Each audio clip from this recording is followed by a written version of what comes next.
गजा में इस्राएली फ़ौज के हमले जारी हैं। गुज़िश्ता 24 घंटों में मज़ीद 153 फ़लस्तीनी शहीद और 60 ज़ख्मी हो गए। अरब मीडिया के मुताबिक गजा में इस्राएली फ़ौज की जानिब से फ़लस्तीनी अवाम पर हमले जारी हैं, जिसके बाद शहादतों में मज़ीद इजाफ़ा हो गया है।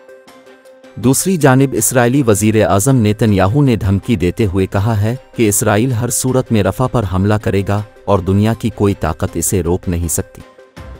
याद रहे कि रफ़ा मिस्र के बॉर्डर के करीब वाक़े फ़लस्तीनी शहर है, जहां इस वक्त जंग के बाइस बेघर होने वाले 15 लाख से ज़ायद फ़लस्तीनी इमदाद की खातिर पनाह लिए हुए। 7 अक्टूबर 2023 से गजा में जारी इसराइली जारहियत को 6 माह मुकम्मल हो गए हैं। अरब मीडिया के मुताबिक गजा पर इसराइली हमलों में अब तक 33,000 से ज़ायद फ़लस्तीनी शहीद हो चुके हैं, जिनमें 13,000 से ज़ायद तादाद बच्चों की है।